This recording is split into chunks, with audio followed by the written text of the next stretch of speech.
Hemos invitado al ingeniero Germán Puy Cansarpán, que conoce mucho de los temas de las construcciones, y por eso es que creemos que con él vamos hoy a conocer novedosos elementos para la construcción. ¿Cómo está usted, ingeniero? Bienvenido. Muy buenas tardes, gracias Oquita por la invitación. Y sí, bien, pues estos días ya viene el Día del Ingeniero. La labor del ingeniero es bien amplia, en realidad hay muchas especialidades, muchas ramas, y estamos involucrados dentro de los países en los cuales están en pleno desarrollo. Ahora, y en el rubro de lo que son las edificaciones urbanas, donde hay viviendas, edificios, en unas etapas que atravesamos por temblores, terremotos, sismos, ¿no?, en varios lugares del mundo, y que en el Perú también y en la región lo hemos sentido hace poco. Sería bueno que se ahonde un tanto este tema, ¿no?, las construcciones antisísmicas. No sé si sobre eso podemos conversar con usted. Claro, por supuesto.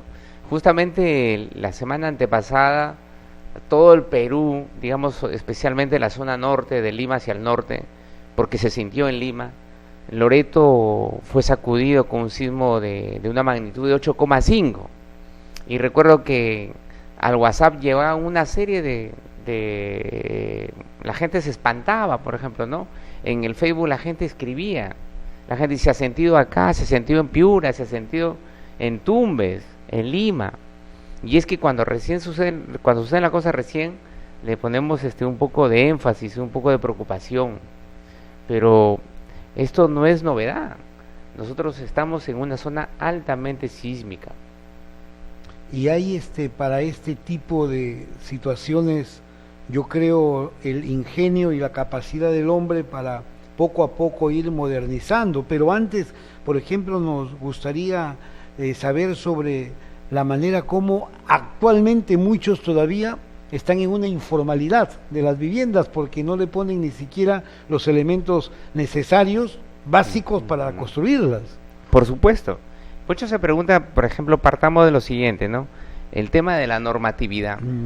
En el Perú, como en Chile, como en Ecuador, como en Colombia, como en España, como en Estados Unidos, como en Canadá, en países súper desarrollados, tenemos normas de construcciones. Para nosotros, todo aquel que quiera construir tiene que guiarse en base a esas normas.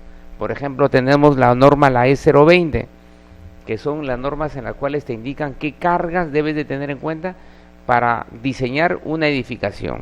La norma, la E030, que es la norma de diseño sismorresistente, es decir, te permite calcular la fuerza sísmica que debes tener en cuenta dentro del diseño de la edificación, del puente, de la estructura que sea necesaria. La norma, la E050,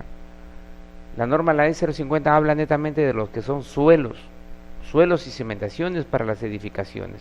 Es decir, ahí te indica, ¿no?, los estudios de suelos que debes hacer. La norma, la E060, que es la norma de diseño en concreto armado también. Los elementos como las vigas, columnas, losas y todo lo que comprende dentro de una edificación. Ahí en esta norma te indica cómo es que debe diseñar. La norma E070, la muy empleada, por ejemplo, la muy empleada en el tema de viviendas y edificaciones, porque la mayoría construye con ladrillo y columnas, ¿no? Que es la norma, la E070, que es la de albañilería confinada. También te indica cómo diseñarlo, construirlo. En la norma, la E031, que ha sido la última del año pasado, que ha salido la norma de aislamiento sísmico, en la cual ya está involucrando nuevas tecnologías dentro de la construcción de edificaciones. Con esto hay un buen marco legal. Claro, y acudimos a la informalidad. Bajo el cuento bajo la premisa de que para ahorrarnos, para que nos salga más barato, porque si contratamos a un ingeniero, obviamente le va a decir, hay que respetar esta norma. Pero si contratamos, sin desmerecer el trabajo de los maestros de obra y maestros constructores, pero si nos sale más barato, contratamos al albañil de la vuelta, o mi vecino, o el que le construyó la casa de mi cuñado, todo eso, él sí no me va a hacer cumplir las normas, porque para empezar, él desconoce, y él lo que sabe es de una forma muy empírica, que columnas se colocan en la fachada, luego 3 metros después colocan 2 columnas más, 3 metros más, 2 columnas y ahí van, y luego una viga, luego el techo.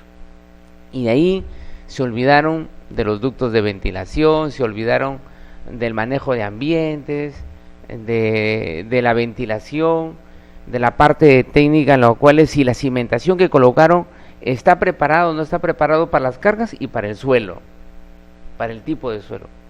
Entonces la gente recurre a la informalidad por una cuestión de que salga más barato.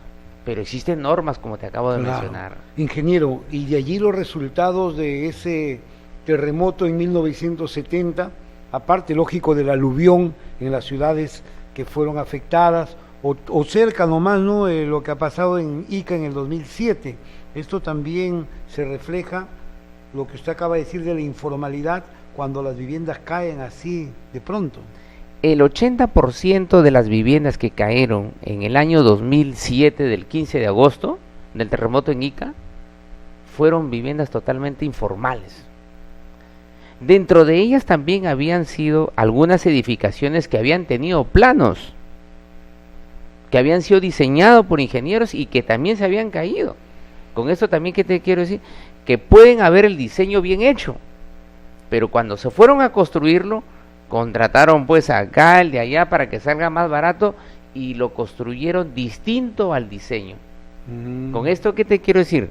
Que las estructuras se van a comportar no como fueron diseñadas, sino como fueron construidas. Si nosotros respetáramos todas estas normas, toda la normatividad, créeme que ni una casa debería caerse. Puede, ante un sismo, puede rajarse, puede deteriorarse aquí, pero no puede desplomarse si es que hemos respetado todas estas normas. No debería. Con ello estaríamos salvando las vidas que hay debajo de ese techo. Ahora, lo escuchan muchas personas, ingeniero Germán Puycan, y dirán, ante lo que me están diciendo, ¿y cómo sé yo que mi vivienda es antisísmica, por decir, ¿no?, que no se va a caer en un movimiento telúrico fuerte? En tu pregunta, como decía, ¿qué hacer, no? O sea, ¿cómo saber si nuestra vivienda cumple con los requisitos para ser una vivienda antisísmica? Aquí una recomendación principal es que las familias, con la ayuda de un ingeniero civil, porque los ingenieros civiles están preparados, han sido formados en esta rama de la ingeniería antisísmica, se puedan identificar dentro de la casa cuáles son los elementos como columnas, muros amarrados de arriostre, no tabiques, muros de arriostre, y que hayan sido construidos con el material adecuado, ¿no?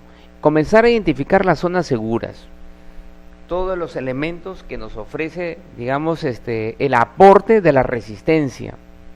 Ahí el ingeniero va a decir si contamos con la suficiente resistencia para recibir un sismo o no. Si no lo contamos, pues hay que dotarle a la casa ya existente, dotarle de una resistencia, incrementando de repente algunas placas, amarrando algunos muros, como también en ese trayecto se van a detectar que algunas columnas o placas o muros ya han cumplido su tiempo de vida, de repente están deterioradas. La acción del salitre o la acción de la intemperie, de las humedades, a veces tenemos tuberías que están expuestas con humedad, y esto perjudica a los elementos estructurales.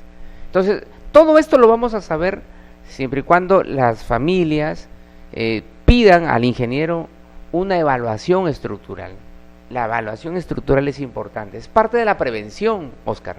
Y usted como ingeniero también debe conocer, y por eso es bueno recomendar, y qué hacer ante un sismo, ¿no? También, ojo, también. Entonces, como decía, parte de la prevención es recuperar, reparar, dotar de resistencia a la vivienda. También parte de la prevención es estar preparados. Es decir, ahora yo con mis hijos, mi esposa, comenzamos a ensayar en un eventual sismo. A ver, ¿qué hacemos, hijos, si a ti te coge aquí en tu cuarto, acá en la sala? ¿Qué haces?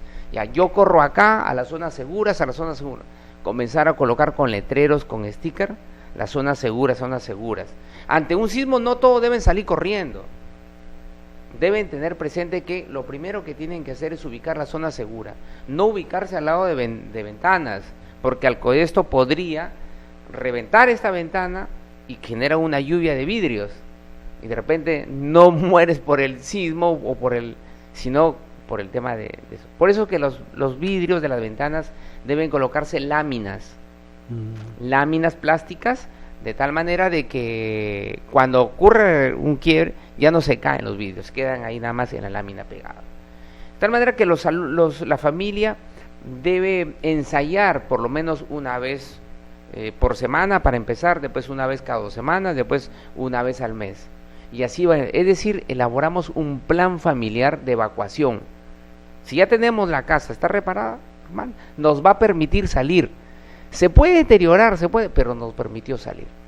Muy bien, entremos a la parte final de esta entrevista, porque creo yo que también hay nuevas construcciones antisísmicas y bueno, y las nuevas tecnologías de la construcción, ingeniero, y que estoy yo convencido que usted, como una persona joven dentro de esta profesión, no se va a quedar solamente esperando que crezca el mundo, sino usted va al mundo para verlo y saber cómo hay que hacer crecer también al país. Sí, hay tecnologías, no desde ahorita, ya hay más de una década hacia atrás. Por ejemplo, Chile lo viene aplicando ya hace 15 años, hace más de 15 años, lo que es el aislamiento sísmico, ¿no? Japón sí lo aplica desde mucho tiempo más, años atrás. En Colombia se está aplicando, en México se aplica bastante, en Perú apenas han empezado ya a utilizar hace un par de años el aislamiento sísmico. Yo felicito al gobierno que ya, especialmente dentro del Ministerio de Vivienda, que ya el año pasado haya salido la norma, la E031, donde obliga a utilizar aislamiento sísmico para lo que son hospitales, que son estructuras importantes que después de un sismo no deben caerse porque tienen que atender a los heridos, a un posismo, ¿no? Tienen que seguir funcionando. Sin embargo, no solamente deben estar para hospitales, y ya es una propuesta y que yo llamo al gobierno central y a los congresistas, en lugar de estar entretenidos en otra cosa, deberían promover el uso de aislamiento sísmico también, ya no en hospitales, sino también en las viviendas, y crear un bono que beneficie, que aquel que utilice aislamiento sísmico en sus viviendas pueda recibir también un bono, porque es obvio que después del sismo vas a tener menos impacto, ¿no?, de pérdidas económicas. O sea, ese aislador sísmico es un elemento que permite tal vez el movimiento sea sobrellevado en el momento el momento telúrico. Vamos a suponer que este es el edificio y este es el terreno. Ya. Si yo coloco directo el edificio directo conectado al terreno, es decir, con su cimentación, zapatas y luego paro columnas, ya lo dejo conectado al suelo, ¿sí o no? Cuando viene el sismo, el que se va a mover, en realidad el que se mueve es la tierra. Cuando la tierra se mueve, traslada este movimiento al edificio y lo mueve también al edificio. Pero ¿qué pasaría si el edificio yo no lo conecto al terreno? Lo separo, lo aíslo. Es decir, lo pongo así en el aire, ¿no? De hecho, para sostenerlo, debajo le coloco como especie de unos discos, como especie de unos colchones, que son de puro caucho, con plomo, ¿no?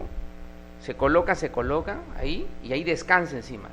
Cuando viene el sismo, simplemente toda la deformación, el movimiento ya lo va a asumir abajo el aislador sísmico. Claro. Y tranquilamente el edificio arriba no pasa nada.